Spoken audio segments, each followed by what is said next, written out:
আসসালামু আলাইকুম, আমি শাকিল খান নীরব। স্বাগত জানাচ্ছি আমার ইউটিউব চ্যানেল ও ফেসবুক পেজ থেকে। আজকে আমরা কথা বলবো যুগ ডিজিটাল হওয়ায় আসলে কমার্শিয়াল ম্যানেজার এবং কমার্শিয়াল অফিসার যারা আছে তাদেরকে কোনো ধরনের সমস্যা বা কোনো খারাপ কোনো সিচুয়েশনের সম্মুখীন হতে হবে কিনা বা হচ্ছে কিনা সেই বিষয়গুলো নিয়ে।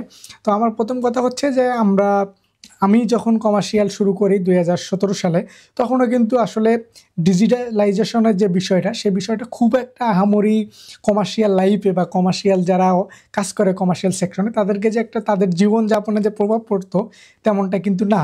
কিন্তু ঠিক ২০১৯ সালের দিকে এসে যখন আমাদের প্রথম হচ্ছে আপনার ইএক্সপি যখন অনলাইন হয়ে গেল, মানে এই আপনার হচ্ছে ব্যাংকের যে ইএক্সপি সেটা যখন অনলাইন হয়ে গেল, তখন কিন্তু অনেকেরই হচ্ছে যে একটু সমস্যা হলো। কারণ আমাদের অনেক কমার্শিয়াল ম্যানেজার বা অফিসার আসে যারা একটু হচ্ছে যে বয়স্ক বা ব্যাকডেটেড টাইপের, তাদের জন্য এটা এক ধরনের অন্য ধরনের একটা অভিজ্ঞতা হলো। দেন তারা মাঝে মাঝেই দেখা যেত এগুলো ভুল করতো এবং সেটা ব্যাংক পরবর্তীতে সংশোধন করতো। কিন্তু এইটা ডিজিটাল হওয়ার কারণে আমি একটা একটা করে পার্ট বলি। এইটা ডিজিটাল হওয়ার কারণে আপনার কুরিয়ার সার্ভিস যেগুলো ছিল সেগুলো অনেকটাই বন্ধ হয়ে গেল। অনেক কুরিয়ার সার্ভিস বন্ধ হয়ে গেছে। এখন বলবেন যে ইএক্সপি ডিজিটাল হওয়ার সাথে কুরিয়ার সার্ভিসের সম্পর্ক কী? আসলে ইএক্সপি সিস্টেমটা আমরা যখন ম্যানুয়ালি ইএক্সপি করতাম ব্যাংক থেকে টাইপ করায়, মানে আমাদের ওই ইএক্সপি ফর্ম পূরণ করে ব্যাংক থেকে সিল সাপোর্ট মেরে পাস করানোর পরে সেটাকে কিন্তু আমরা যেখানে সেই বন্দর দিয়ে এক্সপোর্ট করতাম সেই বন্দরে পাঠানো লাগতো, মানে চট্টগ্রাম বা অন্যান্য জায়গায়। কিন্তু ওটা ডিজিটাল হওয়ার পরে কিন্তু এটা আর সেই কুরিয়ারের যে বিষয় সেটা থাকলো না।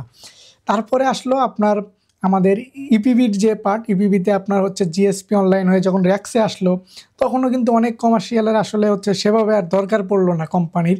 কারণ অনেক কোম্পানিতে আপনার একজন অফিসার থাকে যে হচ্ছে যে তার অফিসে ডকুমেন্টসগুলো রেডি করে দেয়, আরেকজন আবার এক্সিকিউটিভ বা আরেকজন থাকে যে এই সকল ডকুমেন্টস গুছিয়ে ইপিবিতে নিয়ে যায় এবং গিয়ে সেখানে জিএসপি করতো।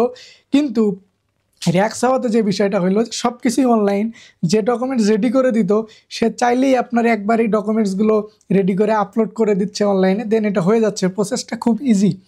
এবং এই ইজি প্রসেসের জন্য যেটা হলো, যারা আসলে অফিস থেকে ইপিবিতে যেত ডকুমেন্টসগুলো নিয়ে, তারা কিন্তু এই মুভমেন্টটা করা বন্ধ হয়ে গেল। কারণ তাদের এটা মুভমেন্ট করার আর কোনো ওয়ে নাই, যেহেতু সেটা অনলাইন হয়ে গেছে, সেটা অফিসে বসেই করা যাচ্ছে আপনার পেমেন্টের মাধ্যমে, কোনো সমস্যা নাই।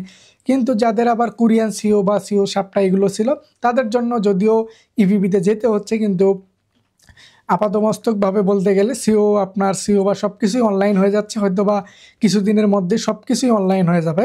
তারপর যদি আমরা বন্ডের দিকে আসি, আপনার বন্ডের যারা ইউপি করে বা অন্যান্য কাজ করে, বন্ডের ক্ষেত্রেও কিন্তু সেগুলো এতদিন পর্যন্ত অফলাইন ছিল, মানে আপনার খাতা কলমে জমা দিয়ে ফাইল জমা দিয়ে পাস করাইতে হতো। কিন্তু এখন সেটা অনলাইন হয়ে যাচ্ছে এবং হবে, খুব শীঘ্রই হবে। এবং আমরা যদি বিজিএমই বা বিকেএমই এর কথা বলি, ইউটি কিন্তু আমরা ম্যানুয়ালি পাস করাইতাম, তারপরে বিজিএমইএ আপনার অনলাইন হয়ে গেল, দেন তারপরে বিকেএমইও অনলাইন হয়ে গেল। মোটামুটি এখন অনলাইন বিকেএমএ বিজিএমএ দুইটাই। কিন্তু বিকেএমএতে একটু কিছু কিছু সার্ভিসের হচ্ছে যে আপনার সীমাবদ্ধতা থাকে। কিছু কিছু সার্ভিস যেমন আপনার এপোসি বা ইনসেন্টিভের পার্টগুলো হচ্ছে যে আপনার এখনও অফলাইন, কিন্তু বিকেএমইতে একদম ফুললি তারা সেটাকে আপনার মেইনটেন্স করে হচ্ছে যে অনলাইন করে ফেলছে এবং এটার দারুণ সুফল পাচ্ছে যারা বিজিএমএতে কাজ করে। কারণ অনলাইন হওয়া মানে আপনি যে কোনো কাজ করবেন সেটা অফিসে বসে সাবমিট করতেছেন, আপনার সকল কিছু পেয়ে যাচ্ছেন, কোনো সমস্যা হচ্ছে না। তো আমি যে টপিকটা নিয়ে আজকে ভিডিও বানাচ্ছিলাম সেটা হচ্ছে যে আসলে ডিজিটাল যুগ হওয়ার কারণে কি কমার্শিয়াল অফিসার বা ম্যানেজার যারা আছে তাদের কি এটার কোনো প্রভাব পড়তেছে কি না তাদের লাইফে। আসলে যদি আপনি এক্সপার্ট হন, মানে আপনার যদি অনলাইন সম্পর্কে বিশদ ধারণা থাকে বা আপনি যদি এই সেক্টরটায় এক্সপার্ট হন, তাহলে আপনার কোনো সমস্যাই নাই। কিন্তু যদি আপনি ব্যাকডেটেড হয়ে থাকেন, যে আপনার অনলাইন সম্পর্কে তেমন একটা এক্সপার্ট না বা অনলাইন সম্পর্কে তেমন একটা অবগত নাই, যেমন আমি যদি বলি অনেক কমার্শিয়াল ম্যানেজার বা জিএম পর্যন্ত দেখছি যারা এখনও পর্যন্ত ওই কমার্শিয়াল ইনভয়েস বানানোর পরে ওইটার যে রেট সেটা হাতে ক্যালকুলেটারে হিসাব করে, এত এত এত এভাবে হিসাব করে দেন হচ্ছে তারা টোটাল মিলায়।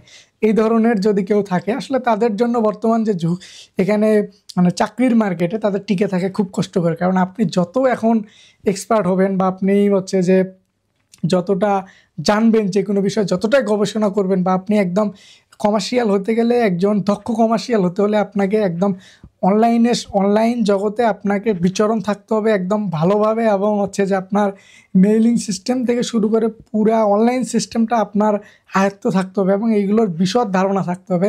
তাহলে আপনি এই মার্কেটে শুধু টিকে থাকতে পারবেন না, আপনি একটা ভালো পজিশনে যেতে পারবেন আস্তে আস্তে। কারণ আপনি যদি আপনার পারফরমেন্স দিয়ে আপনার কোম্পানির উন্নতি করতে পারেন, একজন কমার্শিয়াল যদি ভালো পারফরমেন্স দেখাতে পারে, একটা কোম্পানি অবশ্যই উন্নতি হবে। কারণ আপনার কোম্পানির শিপমেন্ট করতেছে, কিন্তু শিপমেন্টের পরবর্তী পেমেন্টগুলোকে অ্যারেঞ্জমেন্ট করা, দেন আপনার হচ্ছে যে ব্যাক টু ব্যাক করার ক্ষেত্রে বা সকল প্রসেসের ক্ষেত্রে আপনার যে একটা হচ্ছে যে অভিজ্ঞতা, সেই অভিজ্ঞতাটাকে যদি আপনি ঠিকমতো কাজে লাগাতে পারেন, তাহলে কিন্তু একটা কোম্পানির অনেক কিছুকে আপনি ব্যালেন্স মোডে রাখতে পারবেন। সেক্ষেত্রে দেখা যাবে যে কোম্পানির অনেক ভালো ভালো হবে। তো পরিশেষে একটাই কথা বলতে চাই, যদি আপনি দক্ষ হয়ে থাকেন অনলাইন জগতে বা এই ডিজিটাল যুগের অনলাইন সকল কিছুতে, তাহলে আপনার জন্য এটা কোনো ধরনের কোনো বাধার সম্মুখীনই হবেন না। যদি অনলাইন না জানেন, ব্যাকডেটেড হয়ে থাকেন, তাহলে অবশ্যই কমার্শিয়াল অফিসার হন বা ম্যানেজার পোস্টেই থাকেন, আপনার জন্য সেটা বাধা হয়ে দাঁড়াবে বা একসময় আস্তে আস্তে আপনার হচ্ছে যে পারফরমেন্সে আপনার ঘাটতি হবে, তখন দেখা যাবে যে কোম্পানি আর আপনাকে চাইবে না বা আপনাকে হচ্ছে যে ছুটি দিতে বা আপনাকে কোম্পানি থেকে হচ্ছে যে বের করে দেওয়ার জন্য উদ্বুদ্ধ হবে এবং সেটা করতেও পারে। তো সবাই ভালো থাকবেন, সুস্থ থাকবেন। আল্লাহ হাফেজ।